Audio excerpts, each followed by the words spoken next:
Ladies and gentlemen, welcome to another edition of the FYR Podcast. I am your co-host, Michael Wright.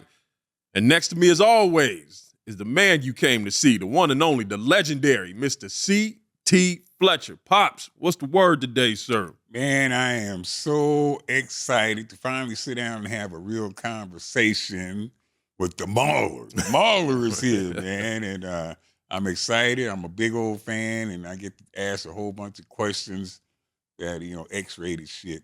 So I can't wait to get into the interview.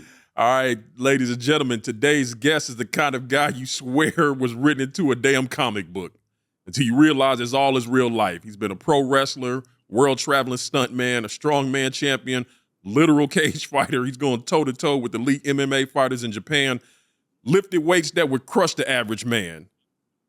And more importantly, he's doubled for Stone Cold Steve Austin. That's a hell of an accomplishment.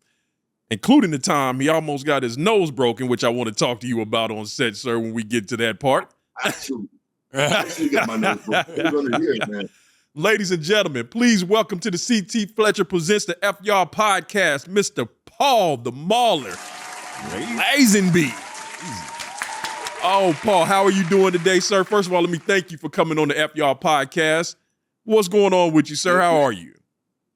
I am so excited. Seriously, I mean, it was my honor to get CT to agree to furnish me with some great stories for one of my books way back in the day, and we've kept contact ever since. And it just I could not be more grateful to be invited on, man. This is a big day for me. Oh man, it is a big day for us. Like I told you before we went on the air, like I was familiar with you, but not your entire resume. So as I've been researching you and trying to put this show together was extremely hard because I'm like, where do I start? Yeah. Where do I end? Because it's only so much you can fit into an hour. And I tell people all the time, we go episode after episode and these hours just fly by. Yeah. We get 3 questions in and I'm like, damn it, I still got 20 other questions I want to ask. So let's start here. Paul, like I said, it seems like your life has been a complete action movie mashed up with video games and pro wrestling. Tell me, what's the most badass job you think you've ever had? Oh, damn. Oh, that's a tough one, man. Yeah. You mean badass as far as difficult or badass as far as just overall awesome? Overall awesome. Easy. My 5-year run doubling Stone Cold Steve Austin. Oh, because it wasn't just getting to do a bunch of badass stunts. It wasn't just getting to trade punches with Danny Trejo on screen. Yeah. It was hanging out with Steve, and now he's a very close friend. But that dude is a real one, absolute real one. So yep. It was a good validation for me because I was essentially a failed pro wrestler. I got to wrestle all over the world, but I never cracked that top level that I wanted to. So it kind of circled back around moment to say, okay, well, I didn't make it to WWF, but I'm stunt double for the biggest star in the history of wrestling. So it was that if I had to pick one singular career highlight in a career that's got a bunch of them, it would be. Yep. So how did that come about? How did you end up doubling for Mr. Austin? Well, it started because Steve signed a contract with a lower budget film studio. And so Steve's a very, very intelligent guy. Yeah. And he thought, I got a high profile name, but I'm new to this business. Do I want to do my learning under the brightest spotlights where everybody's watching, or do I want to make some of these low-key, lower-budget direct-to-video movies while I'm learning, so that when I want to take the step up to the really, really big stuff, I'll know what I'm doing. Yeah. So he signed this deal for, I think it was 6 movies with this studio, and they're all shooting up here in British Columbia, where I'm from, west coast of Canada. And the first movie, they flew in a gentleman named Kevin Rushton, the late Kevin Rushton, rest in peace, and to double him. They flew him in from Toronto. And I ended up working on the movie. I still had hair then, but they hired me to be an opponent for Steve in this movie called Damage. We're doing a bare knuckle fist fight. And Kevin his structure was different. He's a little shorter than Steve, a little stockier. And as the movie's going on, people are walking up to me and going, like, dude, you look like Steve with hair. Why did they fly Kevin? Why don't they just have you do it? And I guess that question went around a lot because after Steve accidentally broke my nose in that movie, the next movie in line, my buddy Laurel Chartrand was stunt coordinator for that. And he brought me in and they shaved my head, and it ended up being a crazy good match. Yeah. Like to the point I'm starting to wonder, like, do we maybe low key have the same dad somewhere? we got the same skull shape, the same head shape. Like with stunt doubles, a lot of the time you got to shoot around like behind them, and you can't shoot on profile and stuff. But you can shoot me directly in profile, or like if I'm covering like this, you can shoot me dead onto my face. A lot of angles they can get with me, and even to the point of our injuries. Like we got the same body structure, but I didn't realize me and Steve both got kind of gimpy right arm where it doesn't extend all the way. Yeah. And he thought I was fucking with him because I was walking around in between takes of my arm. Like I goes, dude, you don't have to do that when the cameras aren't rolling. I'm like, dude, I have to. I'm the same as you. Yeah. Oh, okay. Paul, you said that I'm really good friends with Steve also. And when you say that he's a good dude, out of the limelight, Steve at home is a real good dude. I absolutely know what you mean. A lot of people don't, but he's a good dude and a good friend. I'm gonna tell this. He probably don't want me to tell it, but I'm a fucking. He's the kind of friend. He called me up on my birthday and fucking sung "Happy Birthday" to me. Can you believe? Stone Cold Steve Austin sung fucking "Happy Birthday" to me, man. That was a fucking highlight. I'm gonna cut this as a clip and post it so he knows you. Oh shit! I don't know if he want me to tell that shit. I never told that shit before. Yeah, I'll tell you what. The first movie, Damage, Steve was up here, and like I said, he's learning. He's the number one on the call sheet. He's the big swinging dick on set. We're addressing the crew, getting ready for our first shot of the day, and he stopped everything and he got up on an apple box and he said, "Everybody, I just want you all to know, I'm the new kid here. I might be hot shit as a pro wrestler, but this is a new thing. I'm the new guy. You guys are the experts. So if you see me doing something I could do better or doing something wrong, you come up and tell me because there ain't no Hollywood in me. I'm the same guy that drove a forklift on a loading dock in Texas." And that held true, man. He was always polite to anybody who was polite to him, no matter where they were in the pecking order. Just good dude. And I'm sure that went a long way with the staff and the crew and everything for, this big guy coming from the world of pro wrestling to come in here and say, "Hey, I'm new to this. You guys are the experts." I know that went a long way with everybody on set. Yeah, that's how you tell. They always say, man, you measure a man's character by giving him success, not failure, and see how well they deal with it. Not like CT, with all the success that you enjoy. Every time I talk to you, you're always putting people above you. He's like, "Oh no, I'm just me, man. This is the amazing thing. You're telling me I'm incredible, dude. I used to read about you in Powerlifting USA magazine when I was just a punk kid getting into powerlifting back in the day. So, that it says a lot about what kind of a man you are when you behave that way in those circumstances. That's the old motherfucker. That's all. He's nice to everybody, but everybody. I want to hear about the broken nose. What was it? You bobbed when you should have weaved. What happened? Okay. Deal was they brought in a couple of real fighters to do stunt work, guys who maybe will do one movie every 3-4 years. And there's obviously big differences between the way you do film fighting and the way you do real fighting. But there's also big differences between pro wrestling and real fighting. There's certain things that you got to switch up, which I had to learn going from wrestling to film. So for about an hour, Steve's shooting this fight scene with this dude, and the dude's a real fighter. So when he sees a punch coming in, and Steve can throw, like Steve is an explosive athlete. You could put his fist through the back of your head if you wanted to. So he's throwing these punches, and the guy's flinching back like a fighter's instinct. Now Steve, thinking like a pro wrestler, in film fighting, sometimes you can have some air between the fist and the head, whereas in pro wrestling, you got people all around you. They're going to see any holes in it. So Steve likes to get in there and just punch you a little bit.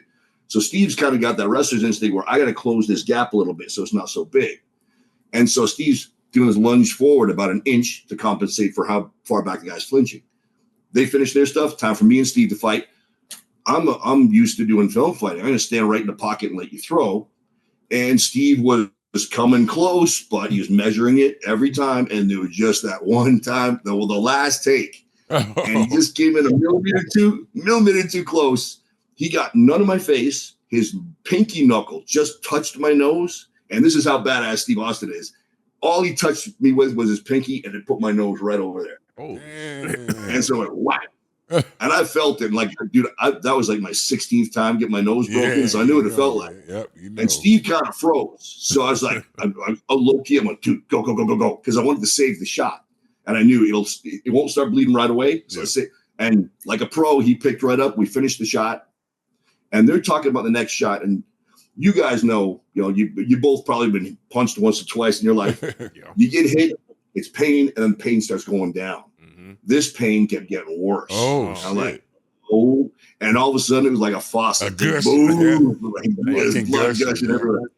Yeah. Yes. So that was this. He felt horrible about it, but I finally talked him down. I'm like, dude, that's just one of those things that happens. I've clipped people. Like, it happens. You know, no harm done with it. When I finally got him to accept that it's all cool, the paramedics are working on me. He disappears for like 2 minutes. He's out raiding their ambulance or their medical kit.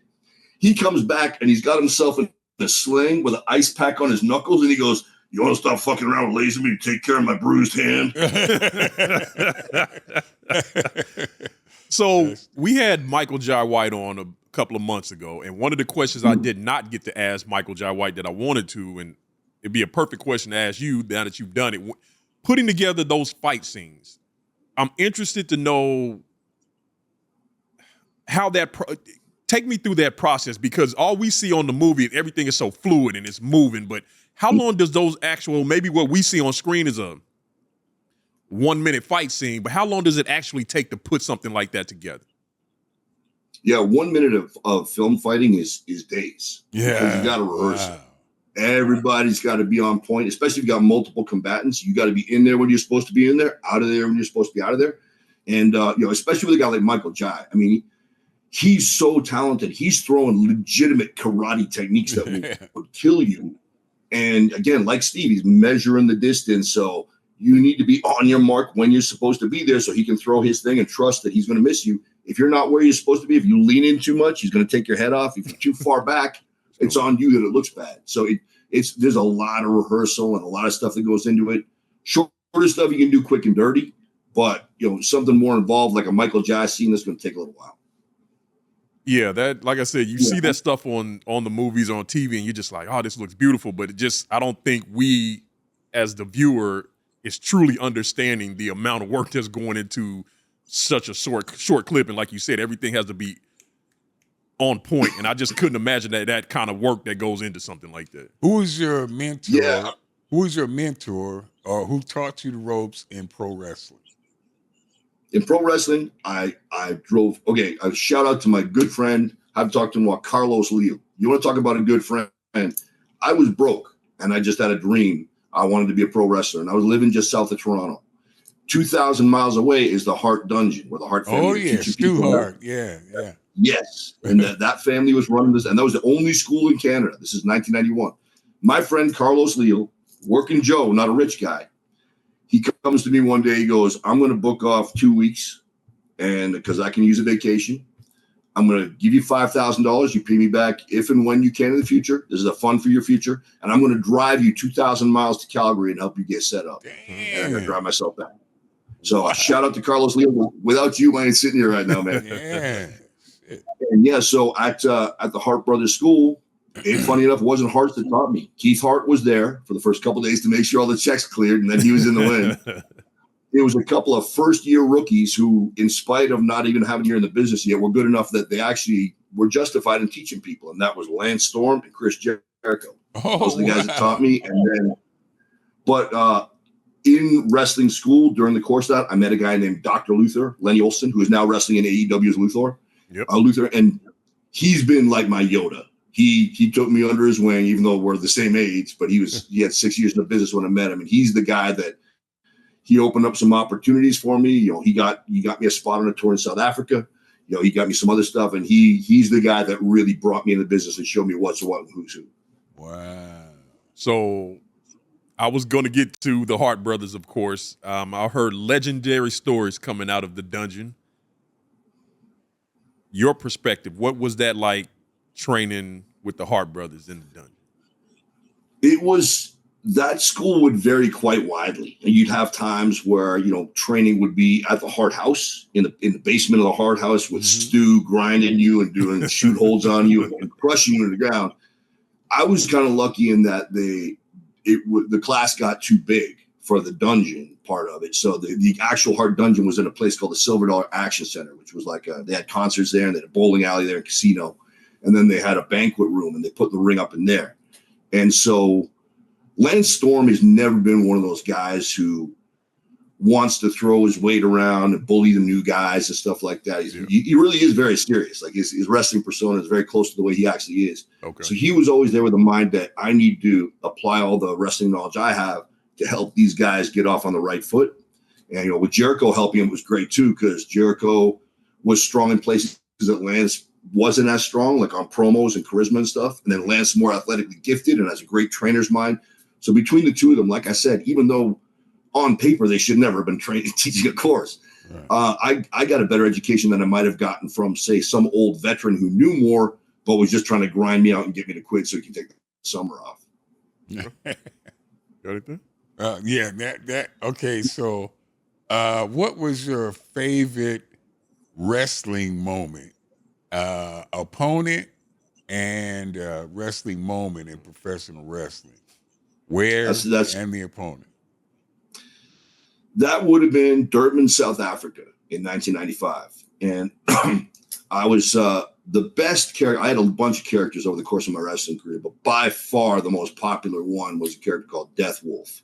Ooh. I debuted it in Winnipeg, Manitoba. And that was our crew coming up was crazy, man. We had guys like Edge was there, Jericho was there, Dr. Luther, Lance Storm, a bunch of guys that ended up making all the way to the top. And it took off with the Winnipeg crowd. So then Dr. Luther got me a chance to go to South Africa, and I took the character over there. And me and him had a 45-minute match. It was European round system, best 2 out of 3 falls. That was easily the best match in my career. And, you know, doing it in South Africa, that's like such a big accomplishment. And doing it with the guy that, like I said, had just been helping me out so much, one of my closest friends. It made it really special. And that was not the best match of my career because I was good. It was the best match of my career because Luther was leading me by the hand through the whole damn thing. How was your promo skills, Paul? Good. That was one place I excelled right off the jump. You know, everybody's got their places they're stronger and weaker. But one thing that I really appreciate about the education system where I grew up, I was never a big school guy. I didn't like it. But every year at my elementary school, we would have the public speaking competition, and everybody had to do it. And you can see some people up there shaking with their cue cards and the sweat rolling down. But they made you do it every year, and then you could do regionals and nationals and stuff like that, working your way up. So that really taught me how to talk in front of a crowd, and I found that I was good at it, and so kind of that set the stage. Learning that as a child, that paid off later on as an actor and doing promos as a wrestler. So. You were born in Canada, right?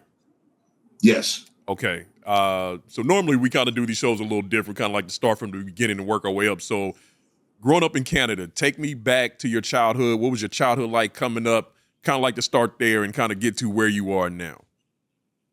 I would say my childhood sucked a lot more than it had any right to. on the surface, I was practically balling as a kid. My father, he had. I've heard you talk about your father, CT, and your father and my father had a lot of similarities. Oh, like a lot. Wow. Okay. Yeah, very, very, very similar upbringing in that regard. And but at the same time, he was an excellent provider, like a really good provider. He would start a business with a partner, and because he was such an asshole, that business would fall apart because the guy would say, "Screw you," and leave. And so he started another business, and he built our house, like drew up the blueprints, had hired everybody, had it built, and it was the nicest house on the block, big pool in the back, expensive presents under the Christmas tree every year, vacations all over the world. When I was 11 years old, he had us tour Kenya because he used to live there. Wow. So it was, on the surface, it was great, but I worshiped my old man, and he was haunted by a lot of his own choices where he had the same kind of spirit I got. Like I lived the kind of life I did because I want to do everything. I want to have a crazy life of adventure and do all kinds of eclectic things all over the world. Well, that means making sure you're available for those things. And in my position, it meant being broke until I was 33 years old and couch surfing so I could be available for stuff like a South African wrestling tour. Yeah. Whereas he put down roots and had the family, and then I think realized, oh man, this wasn't the move. But it's too late. So instead of making the most out of the opportunity, as his only son, he sees me, and I think I might have started exhibiting that kind of spirit. Is like, I don't want him being a walking reminder of what I could have had. Yeah, wow. And so he would always try to beat me down, literally and like verbally and physically, like brutal beatings. And the worse than that was that this man who I think hung the sun, moon, and stars, I think he's the ultimate male figure. And he's constantly reminding me, don't even try.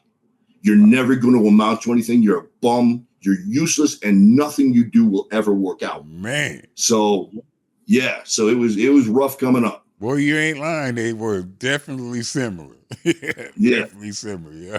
Was that a relationship that ever got repaired? No, there were a couple of times that I would try to repair it, but he was always that same resentful guy. Every time I'd make an overture, he'd come back with the poison. And so in 1998, I finally said, you know what? Just because somebody's blood doesn't mean they need to be in your life. And I just, I frequently revisited that decision because I wanted to make sure it wasn't just coming out of active, boiling anger, because those decisions you regret. Like, is this really what's best for me? Every couple of years, I think, do I want to try to reconnect? And it always felt like, no, I made the right decision. And I was curious about how I was going to take it when he eventually died. Like, will I regret once there is not the option of talking to him? Will I regret it? And when he died, it was just like, no, I was at peace with my decision not to talk to him since 98. And it's just, he went his way, I went my way. It was better that I removed him from my life. Man, Paul, you have no idea how similar. I mean, because I was on the transplant list when they called me and told me that my dad had passed, and they told me I was like, should I go to the funeral or don't go? And when they told me that if I go to the funeral, I was going to be taken off the list, then that was an easy decision for me, not to go to the funeral. I'm like, I wasn't sure I wanted to go even if I wasn't on the list. But, that gave me a great reason not to go then. And I was like, man, I felt bad because I didn't feel bad. I expected to, be sad.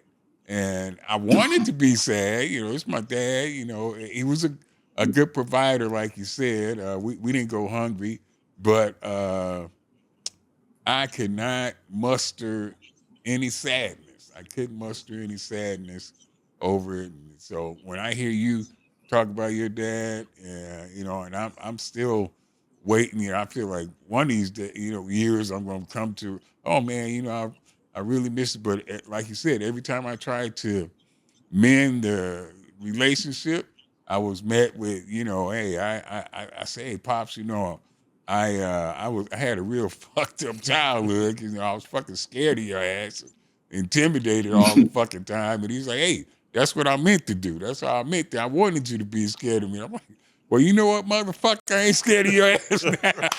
So we had a very, it was a shitty thing. So, professional wrestling. Oh, go ahead. Go ahead, Paul. Go ahead. I'm sorry. Just before we leave the topic, though, I hope that you don't. I don't think you're ever going to get to that point where all of a sudden it's like a dagger in the heart. Like, oh my God, now I feel bad because you did the right things. Like, as a strong man, you're recognizing, okay, I want to be the bigger man. I'm going to extend the olive branch, and because you did that so many times, you had the strength to do that. Now you can look back and go, I did everything I could, and that's where the regrets aren't going to come in because that's where I don't have them. It's like, I gave that old motherfucker his chance. Yeah, decades worth of chances. Yeah, you gave your dad. He chose not to be.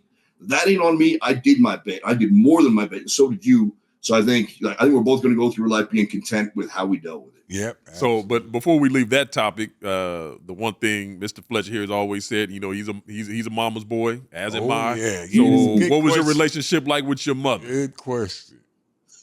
Not good. Unfortunately, not good. Shit. Yeah. She was a bit of an ice queen, and it was weird. Like, my older sister's a good barometer. I'm glad I got her in my life because I was always knocking heads with my younger sister, and that's just because she had to deal with my parents too, and the way she dealt with it was taking that on me. And I get that now. We're good now. But my older sister was always the good girl, the example that my parents always, why can't you be more like her? Yeah. And she would take it on herself, and she'd feel really bad. So she's the barometer, and she used to tell me, oh yeah, you got treated different by mom and dad, and it was always this era of, like, I was always the outlet for everybody else. Like if I have a bad day, I'm going to come home and I'm going to get on Paul for whatever. I'm going to invent the problem that Paul did, and he's going to get it. As like, because I had two sisters, the before I was 12, the corporal punishment was limited to open hand on the ass for all three of us. But then when it came time where, okay, it's obviously I can't be spanking the girls anymore, all that violence came on me. It was like all the stuff got dumped on me. And with my mom, it was this she did it differently. And it was tolerating the old man beating my ass because he broke my jaw, he broke blood vessels in my eye, and she saw it all going down and didn't do anything about it. And there was always this air of disappointment. I remember being as a kid, any mistake I made, she'd go, well, that's it. You've ruined everything. It will never be fixed. You can never fix this. No, don't try to hug me. You've ruined it. So, I got you're always looking you want to be a mama's boy. You want your mama's love. And so getting that from that front and getting the beats from the old man, it was not a happy time. Man. How do you combat that though, having that kind of relationship with your mother and your father? Because a lot of people don't make it out of those situations. And not only make it out, but to live the amazing life that you have lived and thrive the way that you have. What was that like coming out of that? What changed it for me was, I think there was always something in me that was fighting against that. Consciously, I was believing. I just wanted to do whatever they wanted me to do so I could get their approval. Oh, you say I'm a piece of shit? I'll be a piece of shit. I'll be worthless. And I think what did it for me was I always had a sense that, no, you can do something else. The whole thing that was tormenting my father, that instinct that you need to be out there doing awesome shit. And I always had that sense, like that acronym FOMO, fear of missing out. Before that was an acronym, I had it real bad. Like, there's awesome shit out there I need to be doing. And then pretty much out of sheer lack of direction, when I was 19, I went into the Canadian Armed Forces. Yeah. And I wanted to do it the hard way. Like I was intelligent enough guy, and I aced all the IQ tests. Like they came back and their eyebrows were up here. Like, dude, we got to get you in a trade. We got to get you. I'm like, nope, infantry. I want to die. I want to be told. Right. The hardest thing. And I went in. I did. I finished basic training, and I did most of battle school for infantry. And I was excelling at all the physical stuff, but I was not a good fit for the military environment at all. Like confined to barracks every weekend, fist fights all the time, going halfway crazy. And even they recognized it. Like they came up at one point and they said, okay, we can let you out, but you're going to get a dishonorable discharge, which means you will never get a government job. I'm like, I don't care. Let me out. And they were bluffing. They gave me honorable. They wanted to see how bad I really needed. If I was just there, I wasn't having a good time, so I wanted to go, or if I was really going crazy. So I got out, and again, like my official designation on the paperwork is training failure. That's the official reason for me leaving. So I looked at it, I'm like, well, of course, I'm a fucking failure again. Like this is what I've been told my whole life. There's the verification. I'm a failure again. Except after I got home, my friends are asking me, what was it like in battle school? What did you do? What was it? And I was telling them, and one after another are going, I could never do that. That is crazy that you did that. I could never do that. And I'm thinking, well, I'm not as good as anybody. You guys should all be able to do that because I can do it. I'm a scumbag. You guys should. So why are you all guys all surprised? Like, seriously, dude, like that is crazy what you did. And that opened my eyes up to the fact that, oh my God, they've been lying to you. The whole time, the first 20 years of your life, you've been believing these lies they've been putting in it. And then I was perpetually angry for like 2 years before I could get it under control. Because I was furious. You motherfuckers made me believe this. The abuse is one thing. I can get past that. But you made me believe I deserved it. And then that lit a fire where like, I'm going to do all the awesome shit I can now just to fuck you. You said I can't? Watch me. And you know what, Paul? My dad told me, he stood up in front of, he was a preacher, and he stood up in front of the whole church one Sunday, and he said, you know what? I was in wonderment myself. Why am I fucking, special? Why do I get all the ass beatings and so he told me, he said, hey, I figured it out. He said in front of the church, he goes, I figured it out. He said, the reason I can't stand him, I can't stand you, he's pointing his finger at me. The reason I can't stand that kid is because he's just like me. I fucking can't stand him because he's just like me. Now, I was wondering, hey, did your dad ever give you any type of explanation why you were special, this special whipping pad? No, man, I was always wrong. It's because I was bad and I was wrong. I was worthless, and this is what I deserve. That's all I ever heard by way of explanation. Damn. Do you think you were anything like your dad? Yes. And that is a good thing because it's an alarm bell for me. It's the canary in the coal mine. When I catch myself acting like him, as a red light goes off in my head, like, whoop, nope, we're going to take this route over here now. So he at least provided me that negative example that I can use in a positive way. Perfect blueprint for what not to do. Absolutely. Yeah. But that says a lot about you, that you can actually take that and use it as that stopgate to not go that far. Because a lot of people don't even realize they have the same similarities of the people that abuse them.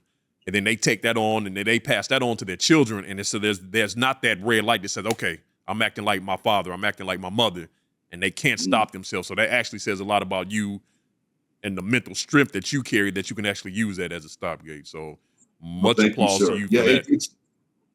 Thank you very much.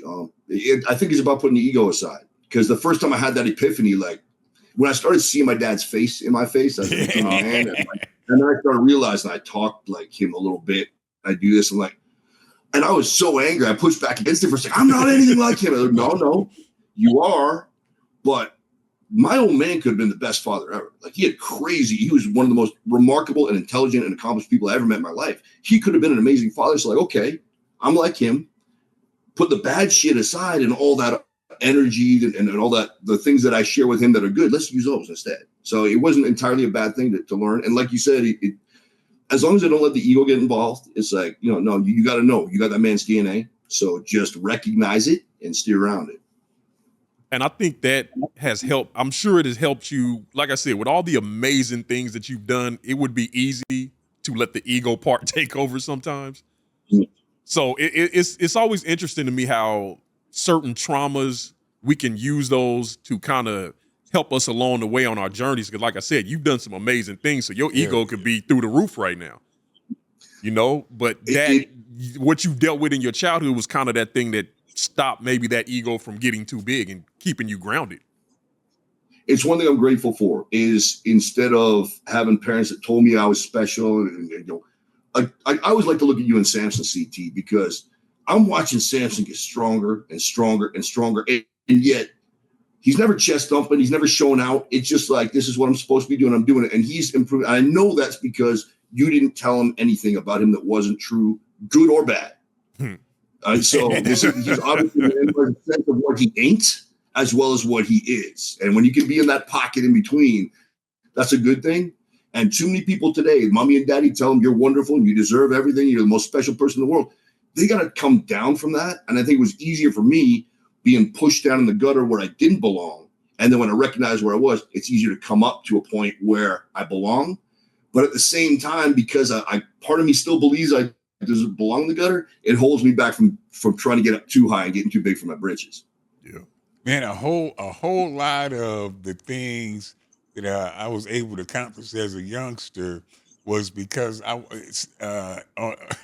gonna show this old motherfucker. There was a whole lot of shit I wanted to prove to this. I joined the Army because I wanted to prove to him I could be a better fucking soldier than he was. I came out. I wanted to do all. He started out as he said he was a boxer. I wanted to fight too. I wanted to show him I'm a better fucking fighter. Anything you can do, I can do better, you old bastard. So it pushed me to a lot of, the sky's the fucking limit when I wanted to, because I had that inside. I wanted to show this motherfucker that I could outman him because he was the man's man, the fucking, the fucking manliest man on the motherfucking planet, according to him. I wanted to outman this motherfucker. So was any of your dad, was that any of your driving force? Was it just, you told me I wasn't shit and all my growing up, I'm going to show you that I am shit. I am so much more than you ever said I was. And I'm going to show you that I'm better than you was, motherfucker. Absolutely. That was a big part of it. And one of his favorite things to do, and again, it's in his panic to keep me from ever superseding him or ever doing it. He really did have a lot to be proud of. He would show me our house and he looked, I supervised this whole thing. I hired the construction crew. I drew the plans. I oversaw the whole thing. I earned the money to build it. But then he'd go, you can never do that. You'll never do that in your life. Damn. But what do you know? what do you know that'll let you have what I have? You know, my old man once, he got caught stepping out on my mom once. And so she said, if you want back in the house, you got to play nice with the children. So this is one of the short reconciliations we had.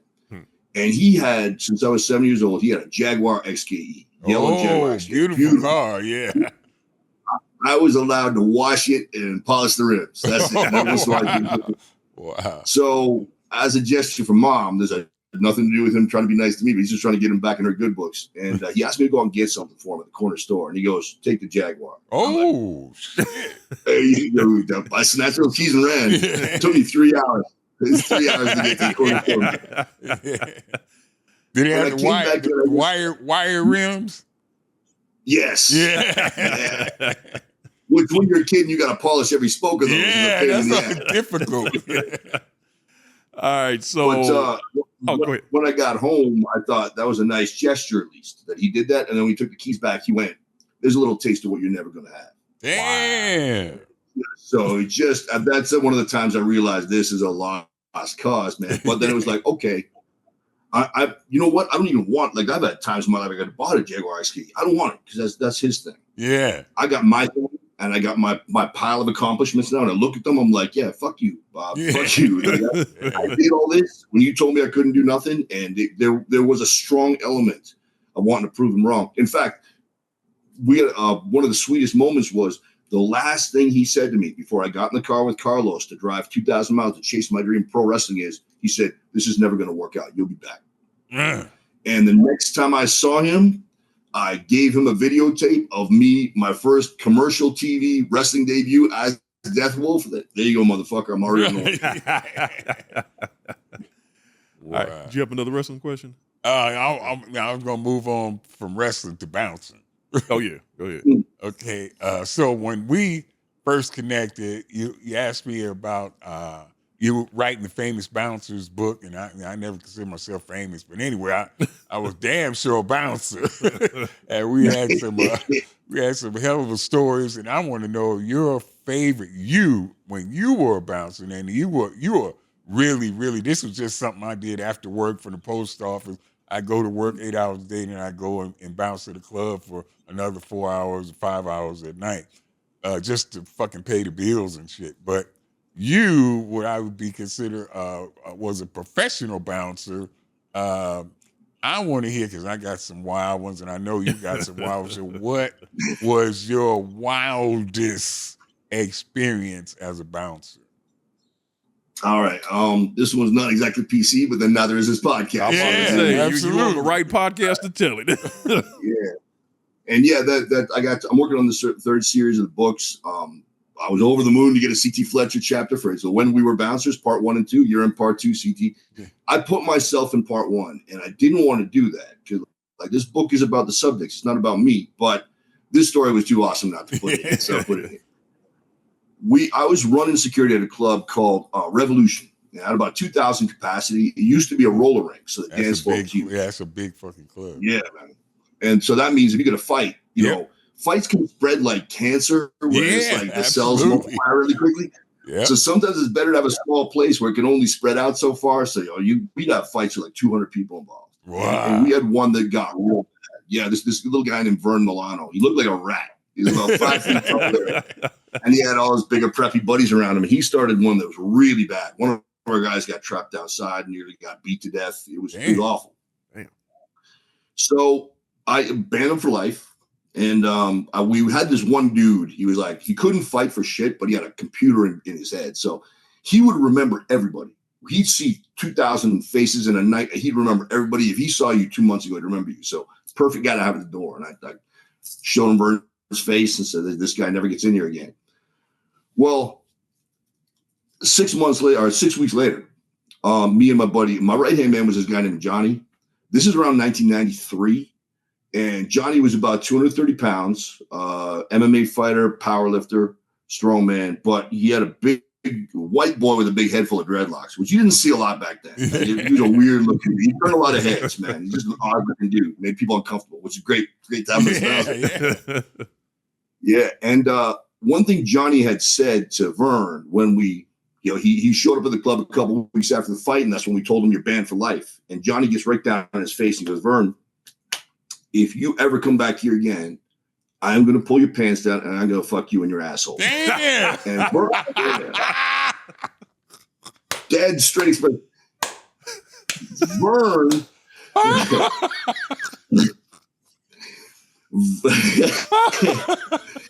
It gets worse. Well, Vern's trying to laugh it off. Like, how guys talk and shit like that. And he goes, no, Vern. I'm very serious. I will actually have sex with you if you come back here. Oh, shit. So, 6 weeks after that, our guy on the door's like, Vern's in the lineup. He must think that you guys forgot. And I didn't get the call, but Johnny did. And Johnny's like, let him in. So, yeah. He gets in, and Johnny comes running up to me, and like, he looks like a giant kid on Christmas morning. He's so happy. Like, dude, Vern's here. So I said, okay. Now, we had this contained area out back of the club where if you went out and the doors closed behind you, you couldn't get back in. And it was fenced off. So I called it asshole jail. In the wintertime, throw guys out there in asshole jail, let them freeze for 5 minutes, and then bring them back in. So I said, well, let's take him out of asshole jail, and you can beat the shit out of him, and then we'll send him on his way. So push him out there, and I'm just holding the door open and looking through the crack in the door. And Johnny chokes Vern out, puts him on the ground, and then starts going after his belt buckle. Oh, like, shit. No. And now I'm remembering what he told Vern. Yeah. Still like, well, let's just see how far this plays out. So he pulls Vern's pants down and hikes him up so he's got his cheek in the gravel and his ass is up in the sky. And then he starts unzipping and he pulls his Johnson out. I'm like, oh no, I'm just about to get in there, man. It looks like this is actually going to go down. But instead of using his equipment, he steps back and he field goal kicks Vern right square in the anus. Dude, kicked him flat. He skidded flat. So, Holy shit. I still remember the sound, man, like Rocky hitting the side of beef. So Vern gets kicked. His cheeks all bloody because he's skidding on the ground. Oh, shit. Oh, God. And then Johnny, he takes a condom out of his pocket, unwraps it, unrolls it. He lays it on the ground right beside Vern's face. So the first thing he sees when he's going to wake up. And then he just stands behind him with his dick hanging out. Vern wakes up from the choke, goes, feels the pain in his asshole, sees the condom, and he turns over and looks over his shoulder, and Johnny's tucking his dick back in his pants, zips it up, winks at him, and walks inside. Oh, shit. Okay, Vern beeline for the door. We never saw him again after that. Damn. Pop, that is the funniest. That is hands down the funniest fucking story that has ever been told on the Fuck Y'all podcast. Oh, God damn. We had some doozies, but you just took the title. Oh, shit. Oh, my God. God damn, that's funny. The only part, the field goal kick in the ass. Oh, my We took fun of that, though. Like, I kick him in the ass, his asshole will hurt, and I think that like, dude, this is calculating shit. Damn. I don't know if anything else I can ask you can top that. Well, no. I think this next question can. So, can top that? No, well, maybe close. So we talked about the Canadian Armed Forces, pro wrestling, bouncing. Nothing can top that. You're doubling for Steve Austin. Now, you were in one of my favorite shows, Peacemaker. Yes. You played a character called Dickhead. Yes, Dickhead number 2. I didn't even important enough to make Dickhead number 1. Very disappointed about that. So for people who may not have seen Peacemaker, explain to them what Dickhead number 1 and number 2. Well, John Cena is the star of that show, and I actually briefly doubled him. His double Spencer Thomas got hurt, and while he had to sit out, he did me the honor of requesting I step in for him. So thank you again, Spencer. That was a hell of an honor. But yeah, as far as the on-screen stuff, John Cena is an unhinged anti-hero, kind of to speak. He's a costume vigilante, but he's not all there. No. And his father, played by Robert Patrick, who was T-1000 in Terminator 2 and a bunch of other stuff. His father is an Aryan Nations prison gang leader. So I'm his right-hand man, dickhead number 2. So, and that was awesome, too, because Robert is the best dude. I mean, we were talking about, before we started this, we were talking about Michael Beach, and I believe him and Robert are really good friends. And I can see why, because they're both stellar gentlemen. Except that I had one line. And the one line was one word. I'm like, what? At some point when somebody says something. Now, the problem with stuff like that, as an actor, you can really get in your head about, am I saying this the wrong way? Like, am I overreacting? Am I underreacting? Like the short one. So every time I'm just going over and going, what? And Patrick would go, you really going to do it like that? Okay, man, if that's the way you want to read it. He got so far in my head. Now, every time you say it, it sounds unnatural, man. Now, not to this day, man. Every once in a while, we'll be talking online. I'm just like, what? Like, shut up. Don't ever say that word to me. So I want to go back to Michael Jai White. You said you and Michael you're good friends with Michael. Michael Beach. Did I say Michael Jai White? Yeah, you said. I'm sorry. Okay, my apologies. It was going to throw me into a Michael Jai White question I have for you. But have you ever you've worked with Michael before? Michael Jai White before? Have you ever worked with him? Yeah, on what was it called?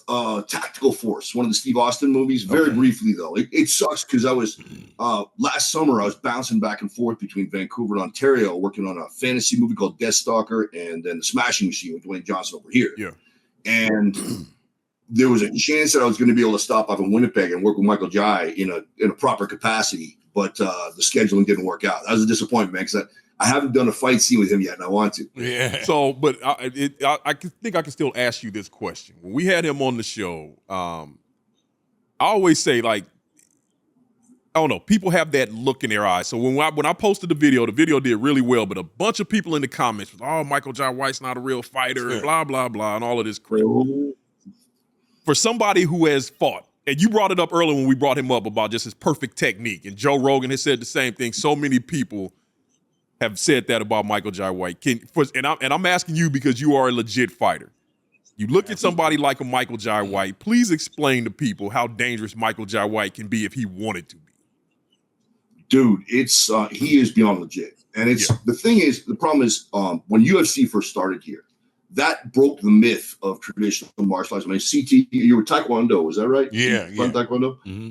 But you knew the difference between a street fight and a Taekwondo fight so that you could blend the two and apply Taekwondo in a fight. Absolutely. Whereas if you just tried to use the Taekwondo stuff you were learning in the dojo, you probably get ass whooping. Yep, absolutely. Michael Jai is one of those guys who's so good. He could probably stay within karate, within traditional karate. He's so fast and explosive and athletic, and he's put in those hundreds of thousands of reps where his technique is so impeccable. He could probably stay within karate and still do it. But at the same time, I've also seen interviews with him and seen him talking with people where this guy's broadened his horizons and he's developed. Like, he's got a fighter's mind. Boss Rutan's the same way, where they're constantly finding ways to be more effective fighters. Like that, you probably saw that clip where he's teaching Kimbo how to throw a punch that nobody sees coming. Yep.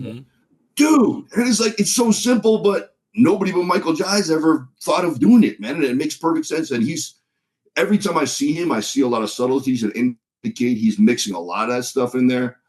He's a very, very special individual, and that is a bad son of a bitch. Like, I'm an MMA guy. That was my first style, was MMA, real fighting. Fuck this traditional stuff, real fighting. I'll tell you what, man. You tell Michael Jai you can only use karate, Paul. You can do whatever you want. I might still get my damn head kicked off. He's real. It wasn't until I was sitting next to that man, and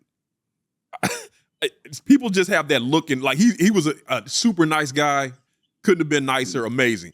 But as I'm sitting there looking at him, I'm like, if he wanted to, he's got that look where, like, if you piss him off, he could kill you if he wanted to. He just has that look about him. Yeah. You can tell you've been around the block. You know the look. Yeah. Like, as I was sitting there, I was like, I don't understand why people would want to challenge this man or talk shit about this man. No, like I'm sitting across, this guy will kill you. He will absolutely kill you. That was and like I said, I'm interviewing him, but I'm like, yeah, he's legit. You mentioned Boss Rutan, one of my all-time favorites. Although I don't think he liked me that much, but no, yeah, and I'm gonna tell you why, Paul. Because I was having some kind of online debate with guys, and they were saying that muscular guys, can't fight, or their endurance is, they're gonna gas out. A muscular guy is gonna back. Me and Joe Rogan was going back and forth. I was saying, look, Joe, if you were born muscular, now if you got your muscles in the gym pumping up, and then you have a case.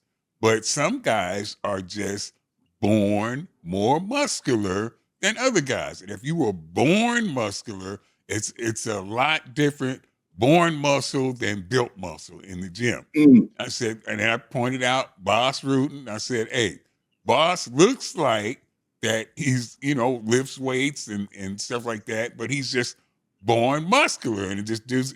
And Boss jumps in and goes, hey, man, I never lift weights. And I said, Boss, I didn't say you was a weightlifter. I just said you look like it, man. You look like you was a born weightlifter. You look like you lift weights compared to the average dude. I see you, but, you are proof of what I'm saying, what I'm telling Joe. Just because you're muscular doesn't mean you're going to gas out and get tired.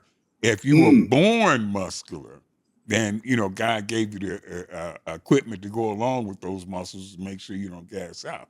If you were built in the gym and just got your muscles from lifting weights and pumping iron, and then okay, you have a good case for it. But if a cat is just born muscular, then that's what I'm thinking. Maybe Boss don't like me so much. But if you when you see Boss, tell him, hey man, I got the ultimate respect for him. I didn't mean it. I just meant you fucking built, motherfucker. That's all. I will pass that on. Boss is one of my best friends, and I'll pass that on. I guarantee you, it probably, like, Boss speaks 4 languages, so he might have just took it the wrong way. And there was a time, a few years ago, when he was getting a lot of people saying Boss is on steroids, Boss this, Boss that. And so he probably reacted to when he first saw that and he read it wrong. Like, no, fuck you, man. You're another one. So I guarantee you, man. He just, I was just saying, hey, Boss, you look, compared to the normal cat, you look like, some of these guys in the gym fucking 8 hours a day don't look like Boss Rutan. And I'm like, man, you were blessed. God bless you with just a muscular physique. And you never heard about Boss gassing out or getting tired. That was an ass whooping machine. He's still a bad motherfucker. Dude, for me, yeah. I met him in Japan, fighting in the Pancreas organization. Oh, man, and dude, world title fights were 1 30-minute round. Yeah. You fought for 30 minutes with no freaking break. Wow. 30-minute round. Yeah. And so it's like, yeah, Boss is a cardio. Yeah, and dude, you know what, man? Fuck Boss for having a 6-pack all the damn time. Man, no matter what he was in his rest. Yep. That dude can eat chocolate and drink beer and eat burgers, and my fat ass is trying to just get a little bit of a 6-pack. And you can wash the clothes on his all day long. So, yeah, I love you, Boss, but fuck you for the 6-pack. Hey, because he got those muscles from God, man. He was just built more muscular, and that's I was making so Joe Rogan stopped still using Boss Rutan. He's just built better than most motherfuckers. That's all. All right, so we're running low on time. But one of the questions I want to get to, I am an avid gamer, and I was interested to find out that you did some motion capture work as well for one franchise, Gears of War, that I am a big fan of, and where you motion capture for Marcus Phoenix. So take me through the motion capture. How difficult is that? Like I said, we see the finished product, but take me through that process for doing motion capture. Oh, you done every damn thing. That was, I think it was about 10 years ago, and my good friend Rob Hader, who's a local, very prominent stunt coordinator up here, called me up and he said, and he's not a gamer either. And he just said, I'm taking over this franchise called Gears of War. And I'd seen some commercials. Yeah. And he said, I think you might be good for this Marcus Phoenix guy. Come in and audition for it. And there's a lot of acting. You have to invent your surroundings in a motion capture studio and pretend things are there. one thing that helped me with that is back at Hart Brothers, they used to make us wrestle in an empty room and play the crowd that wasn't there. Wow. Because if you can play to an empty room and pretend there's people there and work on connecting with the invisible audience, then when you got a real audience, it's easy. So I think that helped me with motion capture. And I went in, I auditioned, and right away they're like, I'm not pumping my own tires here. It's just a lucky thing. But I had people from the studio come on going, dude, you are this guy. Like, he's crazy. Your voice is the same. Like, they even at one point, they pulled me aside and said, John DiMaggio, who's been doing the voice of Marcus since day one. Yeah. So if for whatever reason John decides to leave, would you be willing to do the voice? I'm like, yeah, man. And then unfortunately, like I did 3 of those games. If you play Gears of War 4, Gears of War 5, Gears of War Ultimate Edition, Marcus Phoenix is all me. But the studio didn't want that getting out. We had a whole Canadian cast that was playing all the characters. And then they put out the voice talent and they put them in motion capture suits and made a greasy little video like, yeah, here's our guy. So they tend to get all the credit for that. But that was a lot of fun doing that one. And by sheer coincidence, Rob Hader had brought me in. I auditioned for Marcus Phoenix and we shot it at a place called Animatrix Motion Capture Studio in Vancouver. 10 years later, Superman and Lois TV show, we need somebody to play Doomsday. Yep. Come in, and I end up playing Doomsday in Animatrix Motion Capture Studio with Rob Hader. 10 years. So that was another nice little full circle thing. Yeah, like I said, it was just I'm researching. I'm like, yeah, there's no way I'm gonna be able to get there. You go. That gets memed a lot, man. There's been like about 25 memes about that one. That was a fun day. That looks absolutely amazing. Like I said, we, the viewers, just see the finished product, but just seeing you guys go through this, it seems like such interesting work, man. Solomon, you got any clips of Paul fighting? Can you pull up any of his fights? I looked for some. I couldn't find any. Oh, man. Yeah. There's a lot on YouTube. Yeah, YouTube. Just check out on YouTube. I got some of my kickboxing matches, and I think some of my pancreas matches might be on there. Yeah, I'm like, God damn. When I was looking before the show, I was looking at some, God damn. I knew you were a bad motherfucker, but God damn, you are a real life, walking, talking, badass motherfucker. He's no bullshit. Paul Lazenby is the real fucking deal, man. All right, Pops, you got any questions? I got a couple rapid fire questions I want to get to before we close it up. Yeah, you go ahead and do those. All right, so just these are going to be some quick rapid fire questions to close it out. So, like I said, you've done a lot of amazing work. What's the most painful stunt that you've ever had to do? That was first time I doubled Steve Austin. I was doing something called an air ram. There's a scene where he's trying to get his wife and kid out of a burning car. It explodes and he gets thrown up and backward onto the roof of the next house. So it's like a catapult. Okay. You stand on it and it catapults you up and backward. And I misread I lost my compass in the air while we were rehearsing and landed in such a way that I was certain my neck was broken. I knew I was like, absolutely, I'm a paraplegic, and somehow survived that. It was a combination between that and my very first day doing stunts. First take in my career, first time the cameras were ever rolling. There's an actor who was training with Boss Rutan, so he's learning how to throw his shit for real and decided for whatever reason he was going to throw his shit for real on the Stuntman that day. And with the choreography, I was moving my head into his fist. I wasn't acting like I'd be in a real fight. I'm waiting for the next punch, so I'm coming in to get it. And he leaned in and blasted me as hard as he could with a right hook and completely shattered the whole side of my face. All this was spiderweb with cracks. They had to take my eye out of the head to fix the damage. Damn. I got a piece of silicone holding my eye up now. So in fact, the neck was bad, but I would say that one was worse. That was really, really painful. So was that an accident or he meant to do that shit? That sounded kind of intense. I think it was accident on purpose. I think he was beating up all the stuntmen on that show. And, unfortunately, most of the actors I work with, like you brought up John Cena, that dude is so great to work with, so respectful of everybody. But you get guys that like they're playing an action hero and they know in some level in their head they're not really that guy. Yeah. So they pump themselves, I'm that guy, and they want to beat the shit out of all the stuntmen, and they know you can't hit them back. So unfortunately, they are thankfully very much in the minority, but this guy seemed to be one of those. I heard Steven Seagal was one of those guys. Have you ever worked with him? Steven Seagal is the only actor in my whole career I ever deliberately farted on, and I'm proud of that fact. I have nothing good to say about Steven Seagal. I used to put my steel Muay Thai cup on in my house before I got in the car to go to set because I know that man's going to try to hit me in the nuts, and it might be in the parking lot. The last time I worked with him, he added a knee to the balls into the choreography without telling me, and he didn't know I had a steel cup on. So he's doing all the slappy Aikido stuff, and he goes, wham! And he doesn't want to sell it because everybody's watching, but like his knee was hurting like crazy after that. Yeah, we touched on with Michael Jai White on that. He was a little more, he didn't want to say too much, but we definitely heard the stories.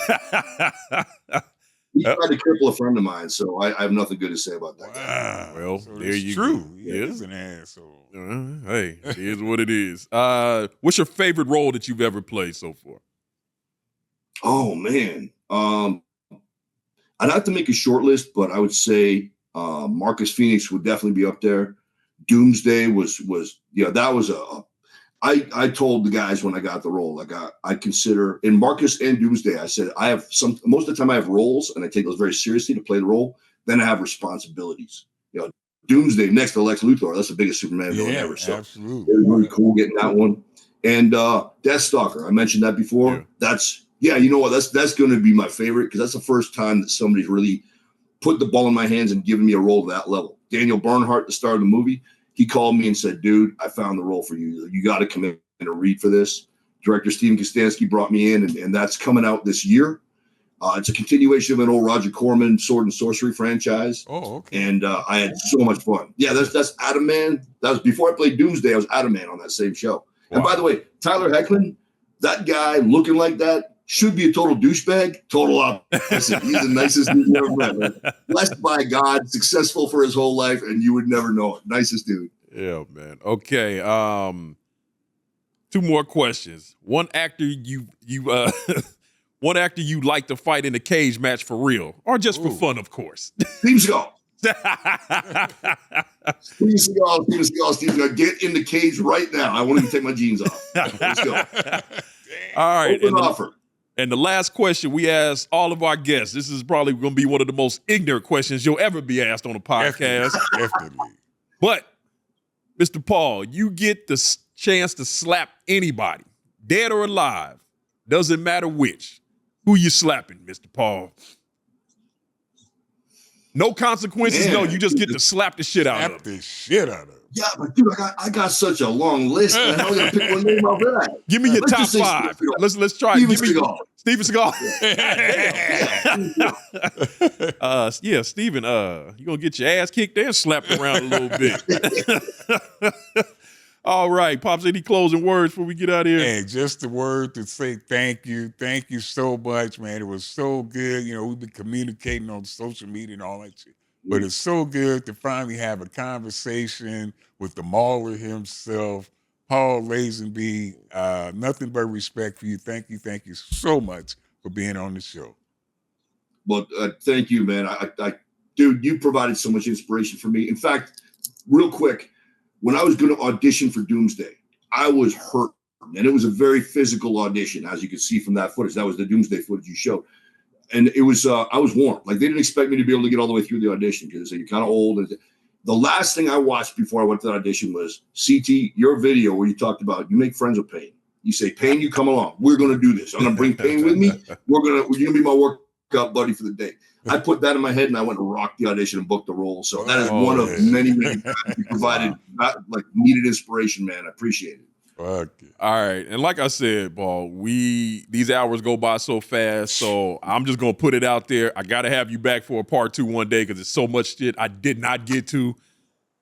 So I'm giving you an open invitation to come back for a part 2, sir. Because like I said, there's so much stuff. I'm just looking at all my notes here. I got pages and pages of notes and I didn't hardly touch any of this stuff, which shows the kind of amazing life, sir, that you have lived. Again, I am in awe, and it has been a pleasure for me to research you. So thank you so much for coming on the F Y'all podcast. It has been an honor, sir. And I definitely hope we can continue this down the line because, like I said, I'm mind blown just sitting here looking at all of this stuff that I did not even get to touch on. You gentlemen say the word anytime, and I'll be right back here. I appreciate you wanting me back, and this has been a huge highlight for me. All right, we're going to end this episode like we do every episode. Fuck y'all. Yeah.